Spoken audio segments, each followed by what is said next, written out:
Olá, eu sou o Guaralhos e feliz Halloween! Eu devia redecorar o ambiente, deixar mais assustador.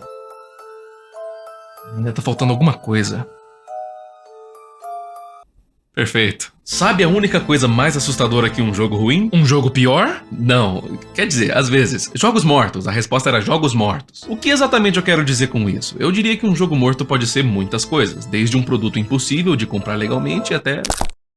Por exemplo, eu garanto que você teria uma certa dificuldade em admitir que Assassin's Creed 3 é um jogo morto. Como assim? A franquia é gigante, eu posso comprar todos os jogos em qualquer console ou PC. Sim, contudo, a única versão disponível de Assassin's Creed 3 é o Remaster de 2019, que na minha opinião é muito mais feio do que o original, então a melhor versão do jogo está para sempre ilhada nos consoles originais da época. Mas pelo menos ainda existe uma versão de Assassin's Creed 3 disponível atualmente, diferente do reboot de Mortal Kombat de 2011. Era o nono jogo da série e o estúdio decidiu recomeçar com a história para facilitar a chegada de possíveis novos fãs. Ótima ideia! Como eles vão estragar tudo dessa vez? Explica. Mortal Kombat costuma ter alguns personagens convidados, e o primeiro a ser anunciado para o jogo de 2011 foi Freddy Krueger, sensacional se não fosse pelo fato de que os direitos dele são uma bagunça. Ninguém sabe exatamente quem é o dono do personagem, então quando começou a dar confusão, eles fizeram a coisa sensata e apagaram o jogo inteiro das lojas. Essa deve ter sido a reação mais drástica possível, por que não deletar só o Freddy Krueger das lojas? Bom, pelo menos se você tiver uma cópia física do jogo, você ainda pode jogar. Mesma coisa se aplica a Super Mario 3D All-Stars, um lançamento especial da Nintendo para celebrar os 35 anos de Super Mario, que incluía os 3 primeiros jogos em 3D da franquia, Super Mario 64, Sunshine e Galaxy. 3 jogos lendários no mesmo cartucho? Me belisca.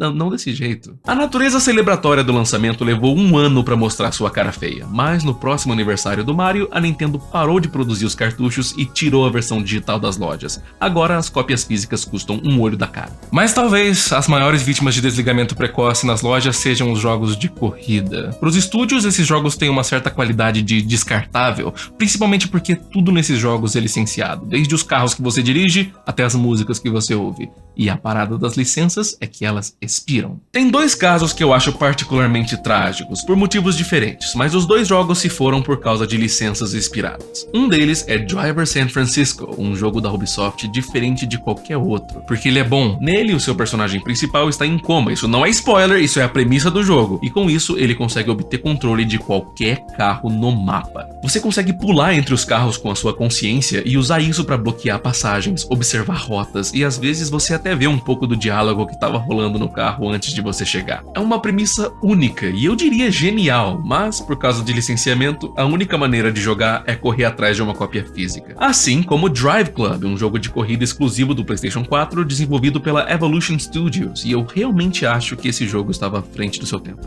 É um jogo de 2014 que se compara tranquilamente com Forza Horizon 5 de 2021 e de múltiplas maneiras o supera. Drive Club lançou em um estado lastimável, mas rapidamente se tornou um dos melhores jogos de corrida disponíveis. Os carros foram baseados em moldes direto das fábricas. A curvatura da Terra é levada em conta para calcular o céu e o terreno, que inclusive é renderizado a até 200 km de distância da pista e é baseado em dados da NASA. A densidade das nuvens é calculada, a chuva e a neve correm pela câmera e pelo para-brisa com física impressionante. Tudo nesse jogo parece real, não pela fidelidade gráfica, mas pela atenção aos detalhes. Não existe outro jogo assim.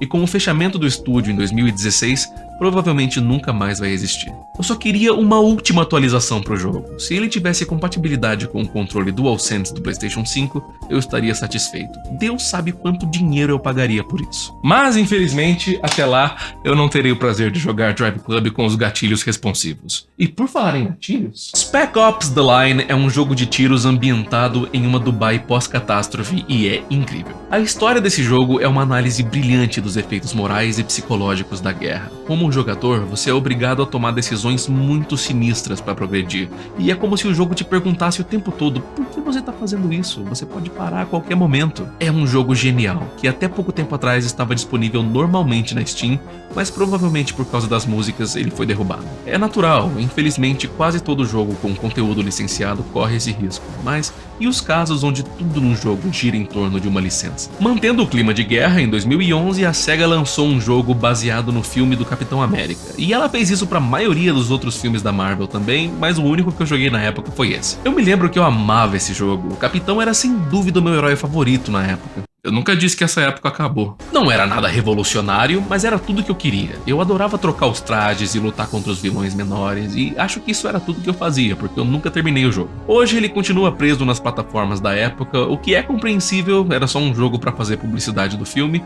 mas eu ainda acho uma pena, e esse é um tema bem recorrente nos jogos da Marvel. Quem fazia os jogos do Homem-Aranha na época era a Activision, e eu vou ser sincero, eu nunca joguei nenhum deles. O que é uma pena, porque tudo indica que eu vou continuar não jogando. Todos os jogos da Marvel pela Activision estão oficialmente aposentados. Desde Spider-Man Shattered Dimensions, que era um jogo do Aranhaverso de 2010, muito inovador, até as adaptações dos filmes do espetacular Homem-Aranha. Mas talvez o mais interessante de todos, o jogo que lançou um personagem para a consciência coletiva do público anos antes do seu pico de popularidade, Deadpool, de 2013. Muito da imagem que o público tem do Deadpool hoje se deve à popularidade desse jogo. Por mais que ele seja um personagem cínico e cômico, porém melancólico, todo mundo só conhece o palhaço que fala com a câmera. Qual é a graça? Eu não consigo dizer se o jogo é bom, mas ele com certeza é icônico e, diferente do Deadpool, com certeza tá morto pra não voltar mais. Mas a Marvel não parou de fazer jogos não, e eu só tava esperando por outro jogo onde eu podia controlar o Capitão América de novo. Quem sabe todos os Vingadores dessa vez. Eu devia ter sido mais específico. Em 2020, Marvel's Avengers é lançado para uma recepção intensa. Essa foi a pior coisa que aconteceu esse ano. A ideia da Square Enix era que esse jogo horrível durasse para sempre, igual Fortnite. Eles queriam que você voltasse pro jogo toda a temporada e comprasse roupinha para mostrar pros seus amigos, mesmo o jogo já custando R$200. Ninguém caiu nessa e o jogo fechou em questão de 3 anos. Mas como as pessoas podem não ligar para um jogo que tem o Homem-Aranha? Personagem exclusivo para um console onde já tem jogos melhores do Homem-Aranha. O jogo não tinha salvação, ele colecionou decisões idiotas até fechar as portas e sumir das lojas virtuais. Diferente do seu rival na DC, que encerrou o suporte online depois de 1 ano, mas ainda tá à venda. Nossa, qual desses ratos mortos ganhou a luta? Um jogo de super-heróis que merecia um fim mais digno era Guardiões da Galáxia. Esse também, mas eu me refiro ao jogo da Telltale, de 2017. Caraca, vocês não dão sorte, hein? A Telltale é famosa por fazer jogos narrativos onde você escolhe a direção da história com vários episódios, mas a empresa entrou em falência em 2018, e nisso alguns títulos específicos se perderam na papelada. Um deles era a adaptação de Guardiões da Galáxia, e a escrita da Telltale é sempre muito interessante. O elemento de que as suas escolhas interferem diretamente na história é fantástico. Outro jogo que faleceu na falência do estúdio foi a adaptação de Volta para o Futuro. Esse eu queria muito jogar, mas assim como todos os jogos até agora, a única maneira de fazer isso seria ter o disco e o console do lançamento original. Mas até aí tudo bem, o que dizer sobre os jogos que não têm versão física ou dependem 100% de servidores online? E os jogos que morreram de verdade e só existem na nossa memória? World of Tanks é um jogo que ainda existe, é gigante e é gratuito, tá longe de ser considerado morto. Entretanto, observe que essa minha cópia é a versão de Xbox 360 do jogo, que não tem mais suporte online, e como esse é um jogo que literalmente só serve para ser jogado pela internet, esse disco é quase inútil. Sorte dele que eu precisava de um porta-copos. Pelo menos ainda dá pra jogar, igual outros jogos online, tipo Counter-Strike e Overwatch, 2 gigantes das últimas décadas que ganharam sequências controversas. Nem todos os fãs curtiram as mudanças de gameplay feitas para atualizar os jogos com Overwatch 2 e Counter-Strike 2. Mas não tem problema, eles podem só jogar os originais, né? Sim! Na verdade, não.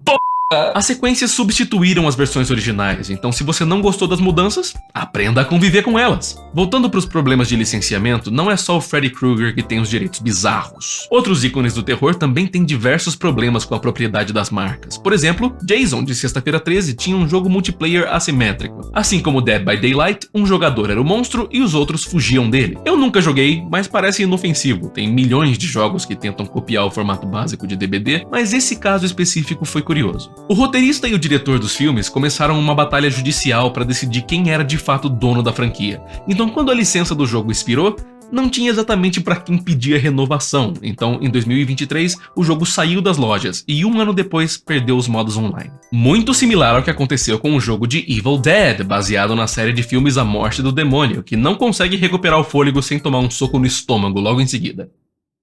Você não entenderia. Be Funny Now era um jogo de comédia multiplayer onde os jogadores competem pra pensar na melhor conclusão para alguma piada. Não era um jogo grande, mas eu gostava. Ele era um projeto pessoal do comediante Jax Films e, infelizmente, o jogo sofreu pra se sustentar a longo prazo, encerrando as atividades em 2024, só 2 anos depois do lançamento. The Day Before foi um dos anúncios mais empolgantes de 2021. Ele prometia um jogo de sobrevivência zumbis multiplayer online com gráficos lindos. A internet enlouqueceu. Por um tempo, esse era o jogo mais desejado na Steam. Parecia bom demais pra ser verdade, porque de fato não era verdade. A empresa que desenvolveu o jogo, a Fantastic, atrasou o lançamento múltiplas vezes, evitava mostrar demais do gameplay e se meteu em incontáveis polêmicas no período de marketing do jogo. Mas o gamer é facilmente iludido e no lançamento em 2023 aconteceu algo inesperado. O jogo é terrível, não era o grande multiplayer online que eles prometeram, não tinha nada pra fazer no mapa e nem os gráficos pareciam com o trailer. Sabe quanto tempo levou pro jogo sair das lojas? 4 dias. Em menos de uma semana, o jogo que mais prometia naquele ano estava extinto. Tão morto quanto Rocket Arena, da EA, mas pelo menos esse jogo durou 3 anos e meio no ar, até ser encerrado em 2024. Era um hero shooter bem convencional, eu nunca joguei e também nunca vou jogar, né? Essa é a natureza de todo jogo online, e a EA tentou conquistar um mercado que já estava saturado. Tô surpreso que eles duraram 3 anos inteiros, já que poderia ter sido muito pior. Concord, a grande aposta da PlayStation para dominar o gênero dos hero shooters. Esse jogo é uma piada. Ele ficou 8 anos em desenvolvimento e supostamente custou para a Sony mais de 200 milhões de dólares. Claro, e isso além do custo da aquisição do estúdio, porque a PlayStation tinha tanta fé nesse jogo que antes do lançamento eles compraram os desenvolvedores e licenciaram a marca para fazer um episódio de Secret Level, a série da Amazon, baseada em videogames, sabe? É um dos episódios mais longos da série. A Sony realmente achava que Concord era uma franquia para rivalizar com Marvel e Star Wars. O jogo levou 2 semanas para ficar permanentemente offline e o estúdio que o desenvolveu foi fechado. Pelo menos eles tinham razão, é uma franquia para rivalizar com a Marvel. Tem algo de muito engraçado em ver as grandes empresas fazendo as maiores burradas, mas no caso de Multiversus eu diria que foi quase triste. Quase. Multiversus era um jogo de luta e plataforma, muito parecido com Smash Bros. Da Nintendo, e além do gameplay, os jogos se pareciam muito na qualidade de reunir várias franquias no mesmo evento. Deu uma louca na Warner de querer mostrar todas as franquias que eles possuem, e desse sonho febril nasceu Space Jam 2 e, consequentemente, Multiversus, que era um jogo quase bom. Quase. Ele tinha vários personagens interessantes, desde os membros da Liga da Justiça até os personagens da Cartoon e da Hanna-Barbera, mas com a vantagem de ser um jogo gratuito, então o potencial de público era inconcebível, tinha tudo pra dar certo.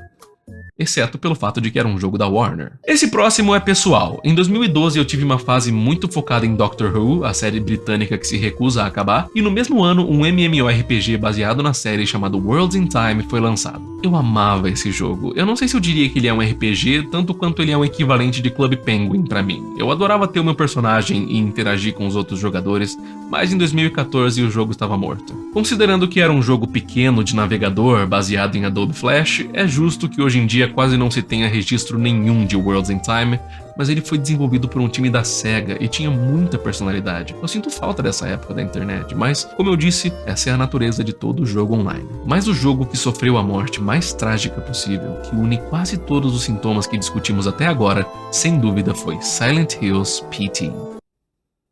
É exatamente o que eu ia falar mesmo. Silent Hills era um jogo desenvolvido pelo Kojima para animar o gênero do terror. A franquia estava estagnada há algum tempo e o criador de Metal Gear foi selecionado para reinventar a fórmula. Sem aviso nenhum, foi disponibilizado um teste gratuito no PlayStation 4 em 2014, chamado PT. Nada lá indicava que teria relação com o Kojima, muito menos com a franquia Silent Hill, e só depois de jogar um jogo assombroso, super enigmático e simbólico, era revelado o significado do título. PTE são as iniciais de Playable Teaser, ou teaser jogável em português. E com a revelação de que você estava controlando Norman Reedus esse tempo todo, você descobre que tudo isso era um trailer pro próximo Silent Hill. Essa deve ter sido a demo mais eficaz da história. Eu nunca vi a internet reagir tão intensamente para algum anúncio de jogo, até o Kojima sair da Konami e o jogo ser cancelado. Fantástico, mas pelo menos a gente sempre vai ter essa demo histórica pra lembrar do que esse jogo poderia ter sido. A Konami deletou a demo em 2015. mas pelo menos o Kojima vai reciclar o conceito pro próximo jogo dele. Eu nunca duvidei de você. É fácil lamentar a perda de jogos queridos, mas o Kojima me ensinou a manter a esperança. Depois que ele saiu da Konami, Death Stranding lentamente se tornou um sucessor muito digno de Metal Gear, e agora ele anunciou outro sucessor espiritual pra franquia, e Yoji Nock também vai trazer de volta muito de PT. E isso significa que ainda existe esperança pra Flappy Bird.